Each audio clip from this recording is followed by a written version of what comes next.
I am sure you know what IQ is, but do you know what EQ is? We are going to talk about that today. And at the end of this show, you're going to understand and learn more about EQ and how it can be incorporated into your business and even improve your business and your life. So I am super excited to learn more about EQ, which is emotional intelligence. EQ is a shortened version of that, of course. And I'm going to bring in my friend, my Canadian friend, Sue Ross. She's a holistic business coach, and she is going to share her expertise with us on how we can learn more about our emotional intelligence and how our emotional intelligence can benefit our life and our business. And I'm so, so excited to bring her on to share all her goodness with us. So without further ado, I'm going to bring on Sue here with me. Hello. Hey Amy, how's it going? Good. How are you? Long time no see. Yeah, it's been a while. Super excited to be here. Thanks for having me. So excited. Yeah, so we met like a couple years ago at Social Media Marketing World. And so crazy that, of course I got to see you again and we got in touch again this last year. And then now you're in this holistic business coach role and specifically focusing on emotional intelligence. So I'm so excited to learn more about it and learn more about you, especially too. So tell us in our audience, of course, more about you, how you got into emotional intelligence coaching and what that really means, like how we can really learn more about this from you. Yeah, definitely. My journey to emotional intelligence and coaching in general started quite early on in my early 20s. I've always been really interested in personal development, reading tons of books. Seven Habits of Highly Effective People is one of my go-tos and has been for years. And throughout all of that as well, I've throughout my career, I've maintained different roles with large organizations like Disney and Starbucks. And also, while at the same time, always had this idea in mind that I wanted to have a business of my own. And I had a very entrepreneurial thread throughout my upbringing. And once I had my kids, I took the jump and launched my own startup. That was about 11 years ago now. And then from there, it just opened my eyes to this world of entrepreneurship. And yeah, so through all of the experiences that I've had over the past 20 years in leadership and entrepreneurship, and also working in social enterprise as well, it became clear that I had this really burning desire to help other people in their businesses. And one thing I realized was that a lot of the things that were holding me back from growing and moving forward in my own business was around my mindset and around my ability um, uh, to either express myself and also to how I perceived myself as a human being. So when I came upon this emotional intelligence assessment and coaching certification, I was really, really excited to dive a little bit more into that. That's so exciting. And I didn't know that you have a corporate background as well. And you sounds like you pivoted right after you became a mom too, which is another thing we have in common. So if you're watching and you have a business and maybe you're a mom too, tell us about your business. Tell us about your journey. We would love to hear and share with you. So comment below and let us know so we can have a chat with you too. So that's really super exciting. So yeah, I agree. I definitely have seen, as we are in this leadership role and then we go to like, okay, we're going to be a mom, it's like, oh gosh, I want to have my own thing now, like I want to have more flexibility. So I definitely align with that. I'm Yeah. sure a lot of people do too. So yeah, definitely. So how do your clients benefit from this? I'm really want to dig into emotional intelligence, EQ, not IQ, but very similar and very different at the same time. Like how have your clients, or what tips do you have that help them understand more about themselves and emotional intelligence? Yeah, no, that's a great question. So my approach is a more holistic approach, which is why I call myself a holistic business coach, because it's perfectly normal and it's a very common practice for us to dive in and read tons of personal development books and strategy books and you know how-tos on how to grow your business or how to market your business or, anything. But we can read until we're blue in the face. But if we don't fully believe in ourselves, and if we are becoming or are allowing ourselves to be victim to our limiting beliefs and our self-sabotaging ways, then it can really prevent us from moving forward in our businesses. So this is where emotional intelligence starts to kick in. And one of the ways that I can benefit my clients is that I'm certified as an emotional intelligence coach, and I'm certified to administer what's called the EQI 2.0 assessment. It is one of the world's leading scientifically validated assessments of a person's emotional intelligence. And within that, I'll take my clients through this. You can either do it as a self-assessment or as a 360-degree assessment, where you can get your peers and your colleagues and your family and friends to also weigh in on these different questions about your emotional intelligence. And it's really measured on 5 kind of main realms, let's say, or areas. So those realms being self-perception, so how we perceive ourselves internally, self-expression, so how we project ourselves to the world, interpersonal skills, so the interpersonal realm is all about how we interact with others, and then we move over to decision making. So we learn a lot about how well we make decisions and how we deal with the repercussions of those decisions. And then finally, the last realm on the emotional intelligence quotient is the stress management realm. So stress management talks all about how, our optimism and how we are reality testing around situations. So the way I work with my clients is they usually come to me with a particular business challenge.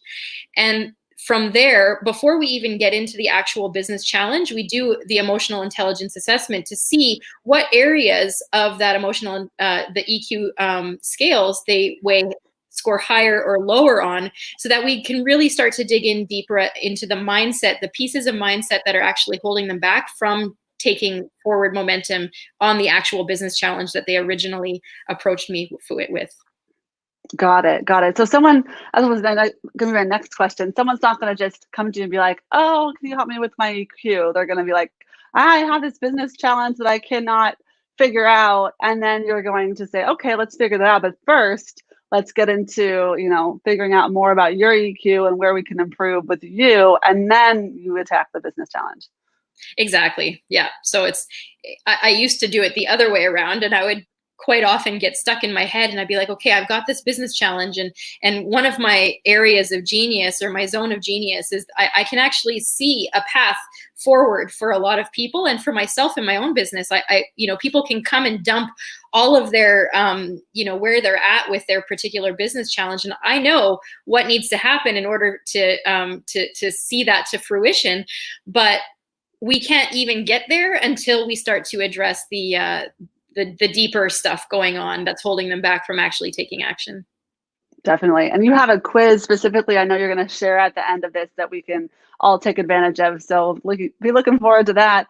Yeah. And Peta's here. Peta's, your friend that I met, now both of you now at Social Media Marketing World years ago, that we keep running into each other. So, I'm so glad that you're here, Peta. Yeah, it's interesting in the assessment. Look forward to that at the end of the show. She'll put the link in there for us to all take it so we can learn more about ourselves, because I think that's what life is all about, right? Being able to really understand and learn internally how that we work, how our personality is, all the different things that really go into all the decisions that we make, and then being able to use that to our advantage, right? And then to all these decisions that we make in life, and then how they can translate to running a business. And I think I shared a quote last week that, being an entrepreneur is like the ultimate personal development journey, right? Like, we have to really understand all the things, the way we work and the way that we do things, and to be able to run a business. And if you can get on the leading edge of that information,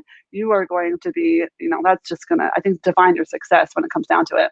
Completely. I agree.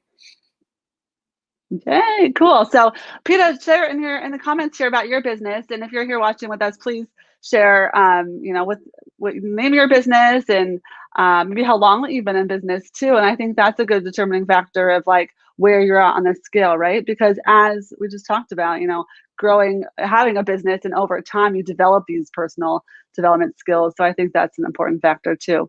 So, how do of course, you have lots of different clients and lots of different um, successes with your clients. Can you share one story that you have about a client that came to you that needed some help and how you helped them through the process? Yeah, definitely. So one of my more recent clients is a gentleman who works actually in post-secondary in a leadership role, and but has a desire to kind of go out on his own and start his own business, either on his own or with a partner. And he came to me, and he had said basically that everything in his life is going pretty well. He enjoys his job for the most part. He's happy in his family life and everything, but he just felt like he was coasting, and he was just going through the motion. Like he wasn't unhappy, he wasn't depressed, but he wasn't like super satisfied. And so what we started with was we started with the EQI 2.0 self-assessment, just to kind of get an idea of the areas of those 5 key realms. And then within each of those 5 realms, I should have mentioned actually before, is that within each of those five key areas, there are also 3 sub skill sets basically within there. So 15 sub scales. And so what we did was we did the self-assessment, and we got a really good idea of where he was at with regards to those different areas. And from there, we were able to kind of pick, 1 or 2 skills that he wanted to be able to work on. And the great thing is, say, for example, if you score lower in emotional self-awareness, let's say, if you focus on another subscale, instead of actually focusing on the activities around emotional self-awareness, if you focus on something else, maybe it's reality testing, then you can actually, you can improve your scores overall in other areas of the EQI. So yeah, so what we did was we got a really good understanding of where he was at with his EQ, and then from there it turned out that he really benefited from a values exercise to really understand a little bit more about what it is he truly values in life. And because then from there we were able to then measure or weigh what he was doing in his career, what he was doing in his personal life, and his desires for a new entrepreneurship venture. We were able to weigh those values against the different things that he was doing, and see if those activities were in line with those personal values. And so, he had some discoveries and some aha moments within that, and realized that some of the things that he was doing weren't really in line with his values. And we also ran through this ABCD mindset shift worksheet, which is the link that I'm going to share with you all at the end of the show. But basically, there was a limiting belief that he had, and so he ran that limiting belief. Which one of the limiting beliefs was that he perceived himself as not necessarily, I don't want to use the term lazy, but not overly motivated to like work hard at one particular thing. So we took that belief, that's a self-sabotaging belief or a limiting belief, and we ran it through this framework exercise to help really understand where that belief came from. Like, what does he want to believe to be true about that particular belief? And we kind of ran it through a series of questions, like, what would if he was in somebody else's shoes having this conversation, what would he share with that other person? How would he coach them, kind of thing, right? Because he quite often it's easy for us to take it, like to not to take our own advice, right? We can talk and talk and talk until we're blue in the face, but it's not easy to take our own advice. So we ran through this framework, and yeah, he had a lot of clarity and kind of forward momentum coming out of that relationship.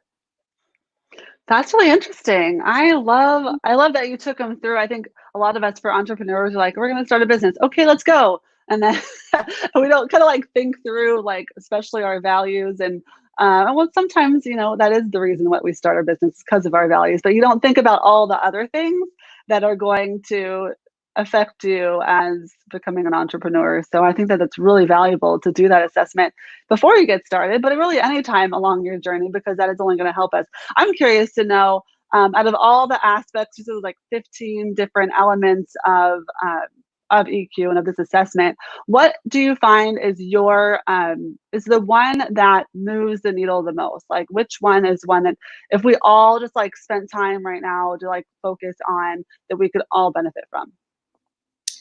I mean, that's a hard question because I would say that they're all really important, but if you They're all like intermingled too, right? that's the thing, they all really Yeah. kind of play in together. But at the end of the day, I think our ability, like reality testing, if I had to pick one, is really important because quite often we can perceive a situation, and we can make assumptions based on what we think. Let's just say, for example, me coming on the show and feeling nervous that I don't know what I'm talking about. So I would run that through my reality testing. I would run that through my framework and my belief system and I would ask myself, I'm like, okay, what am I currently believing to be true about this? Like, where did that belief come from that I don't know what I'm talking about, right? Because I do know what I'm talking about.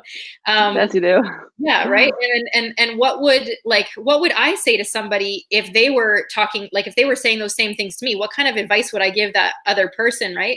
And what do I want to believe to be true about this? Like I know that I have things to say, but it comes down to the reality testing skill set. Really, is being able to look at a situation through a very realistic lens, essentially, rather than overly rose-colored glasses or through dark shaded glasses. Like, what's really going on here? What's the truth of the situation?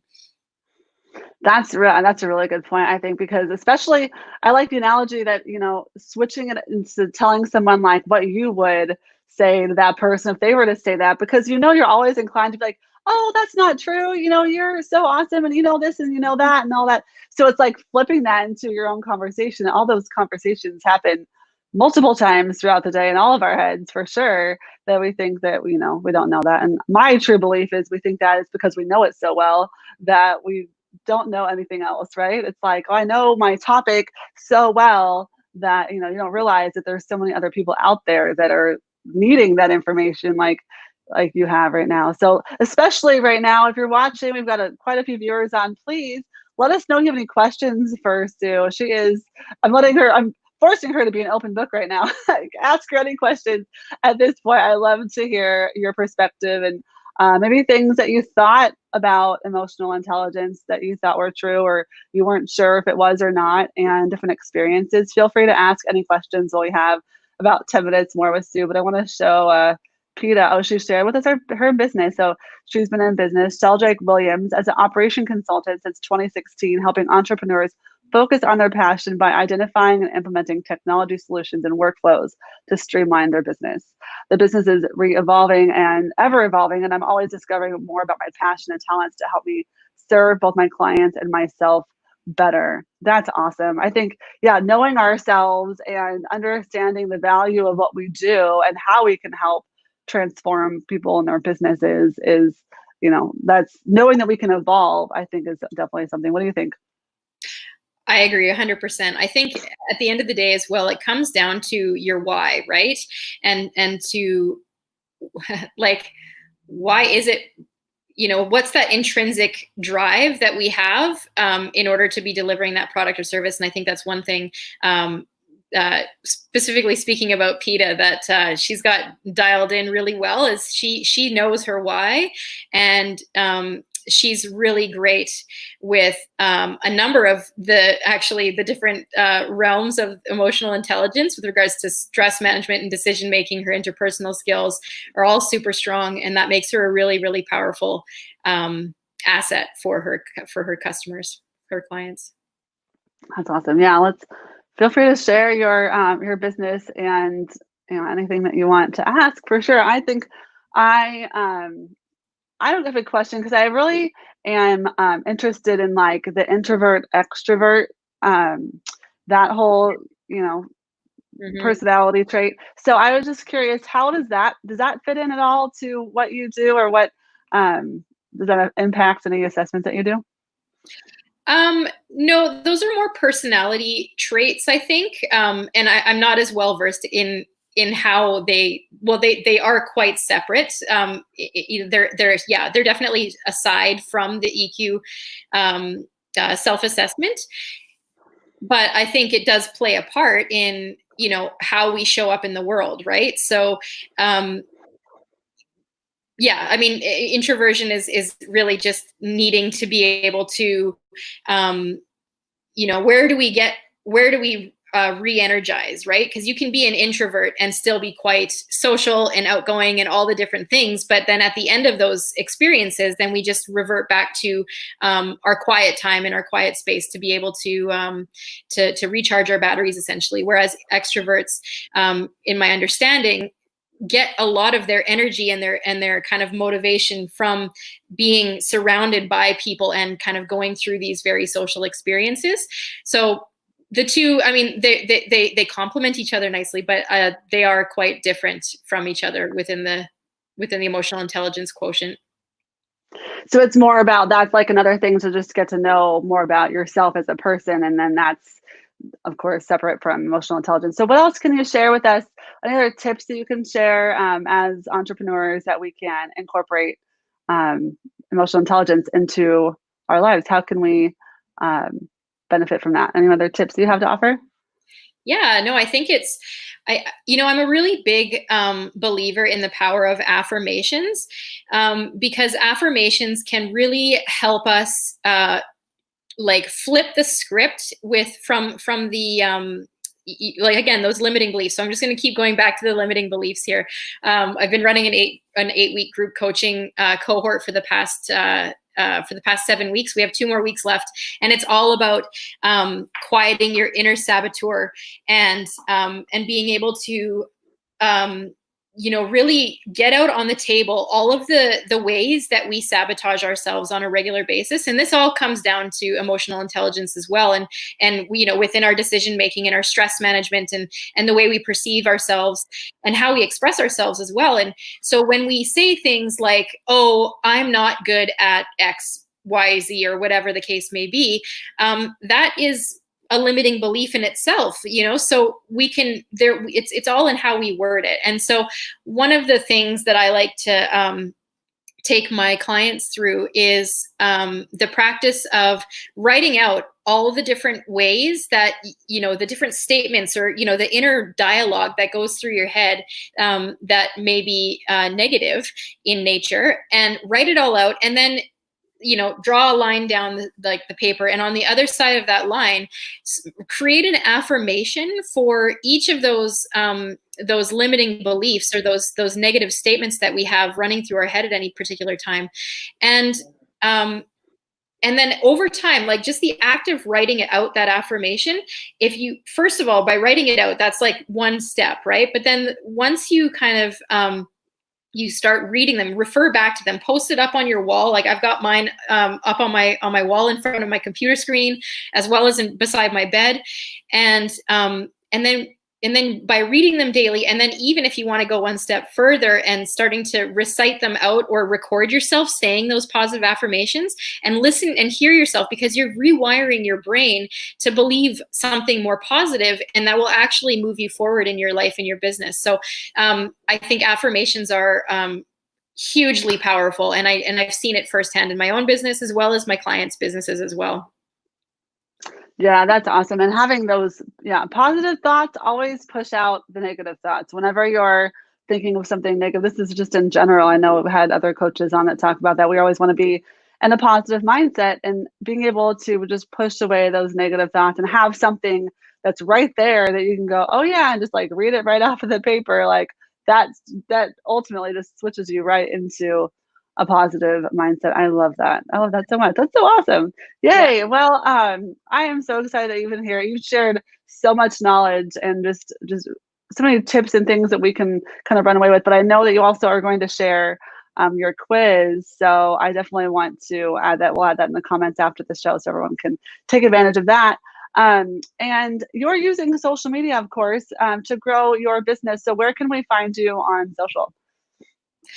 Definitely. So I am most active on Instagram and LinkedIn right now. So you can find me on Instagram at Your Holistic Business Coach, and on on LinkedIn as Susan K. Ross, ROSS. Those are the two platforms that I like to spend most of my time on, but I'm also on Facebook as Your Holistic Business Coach as well. Awesome. Well, congratulations on your group coaching program. That's awesome. Sounds like it's finishing up. Are you going to be starting another one soon, or? I have another group coaching cohort starting in September, so I'll be taking registrations and wait lists for that starting next month. And I'm also in the process of just finishing up a beta community for Black Sheep rebel entrepreneurs. Oh, that's cool.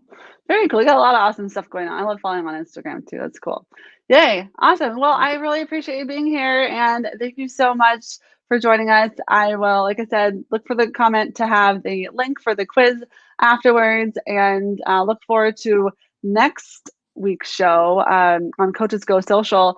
Jamie Hain is going to be my guest. She's a presenter mentor, and she's going to help us figure out how to get over our nerves of public speaking. So my name is Amy Iram. I'm the founder of Capitalize Social Media. I help life and business coaches gain visibility and increase impact using Facebook and Instagram marketing tactics that work. And I'm really glad that you joined us today, and I hope to see you next time. Bye. Thank you.